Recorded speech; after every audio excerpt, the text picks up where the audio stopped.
की जंग वो नहीं जीत पाएगा। इसी वजह से अमेरिका पश्चिम एशिया से अपना बोरिया बिस्तर समेट रहा है। ये रिपोर्ट देखिए।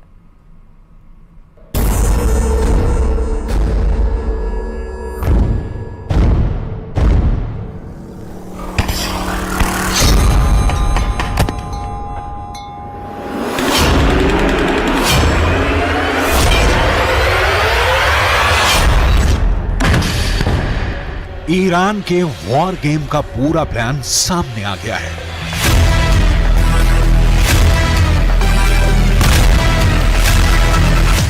युद्ध के 70 दिन बाद पता चल गया है कि खुद ईरान ने इजरायल और अमेरिका के खिलाफ अपनी रणनीति से पर्दा उठाया है। ईरान ने बता दिया है कि उसका अगला वार क्या होगा, कहां होगा और कब होगा। ईरान ये तो पहले ही कह चुका है कि पश्चिम एशिया में बहुत बड़ा धमाका होने वाला है। ऐसा धमाका जो कयामत ला देगा, जो सब कुछ मिट्टी में मिला देगा, जिसे ना इजरायल रोक पाएगा ना अमेरिका।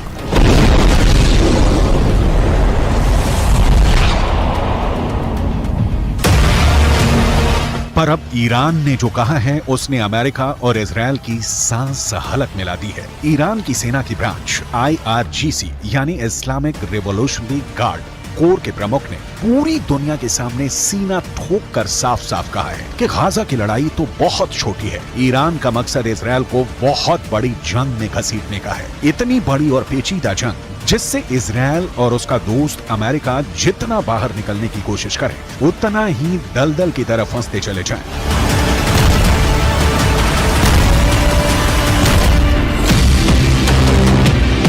ईरान के इस वॉर गेम में तो गाजा बस एक शुरुआती पॉइंट है। ईरान की साजिशों का जाल गाजा से शुरू होकर इजरायल के पड़ोसी देशों लेबनान, सीरिया, इराक और इजरायल के दक्षिण में मीलों दूर बसे यमन तक फैला हुआ है। ईरान गाजा में तो हमास के पीछे खड़ा ही है। वो लेबनान में चरमपंथी संगठन हिजबुल्लाह से भी इजरायल पर हमला करवा रहा है और इजरायल के दूसरे पड़ोसी देश सीरिया में तो खुद ईरान मौजूद है। उसने वहां से इजरायल को घेर रखा है। सीरिया और इजरायल के बीच भी आए दिन हवाई हमलों की खबरें आ रही हैं और कुछ वक्त पहले इस लड़ाई में ताजा एंट्री हुई है यमन के हूथी विद्रोहियों की। अमेरिका ने अपने एयरक्राफ्ट कैरियर, लड़ाकू विमान और मिसाइल डिफेंस सिस्टम पश्चिम एशिया में तैनात किए तो ईरान ने यमन में अपने समर्थन वाले हूथी विद्रोहियों को इजरायल के पीछे छोड़ दिया। हूथी विद्रोही फिलिस्तीनियों का साथ देने के नाम पर इजरायल पर मिसाइल छोड़े जा रहे हैं। हूथी विद्रोहियों ने तो यमन के बगल में मौजूद लाल सागर को भी जंग का अखाड़ा बना दिया है। वो वहां से गुजरने वाले हर जहाज पर हमले कर रहे हैं।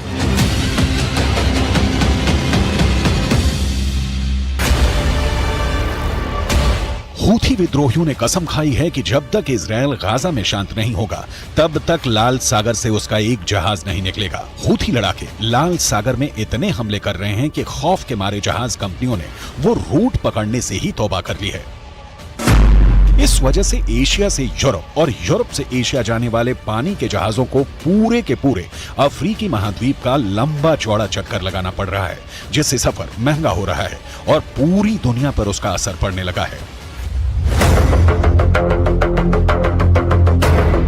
इसलिए अमेरिका और ब्रिटेन जैसे उसके दोस्तों को लाल सागर की पहरेदारी करनी पड़ रही है। हूथी विद्रोहियों से लड़ने के लिए उन्हें अपने जंगी जहाज समंदर में उतारने पड़े हैं और एक दिन पहले तो हूथी विद्रोहियों ने ड्रोन से ऐसे ताबड़तोड़ हमले किए कि अमेरिका और ब्रिटेन ने लाल सागर में 15 ड्रोन मार गिराए।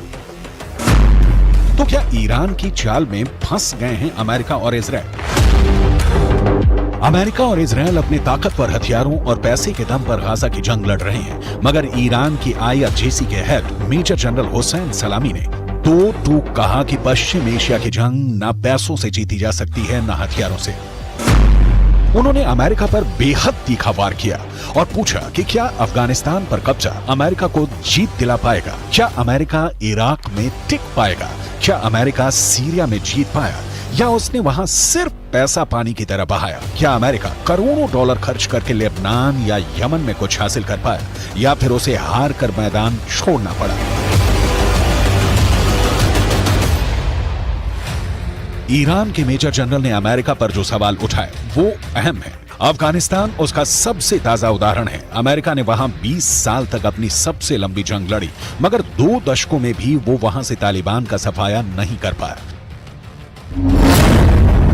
तो क्या ईरान अमेरिका के अफगानिस्तान वाली गलती को उसके और इजरायल के खिलाफ अपना हथियार बनाना चाहता है? क्या गाजा को इजरायल के लिए अफगानिस्तान बना देगा ईरान?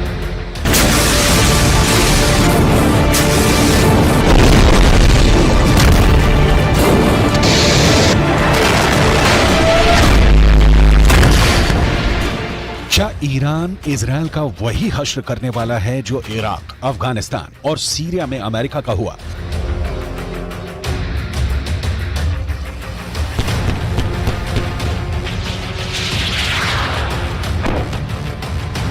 ये सवाल इसलिए क्योंकि जिस दूसरे विश्व युद्ध के बाद अमेरिका सुपर पावर बनकर उभरा, उसके बाद वो मुश्किल से ही कोई अहम जंग जीता है। अमेरिका के साथ मुश्किल ये है कि वो एक साथ दुनिया के अलग अलग कोनों में कई मोर्चों पर लड़ रहा है।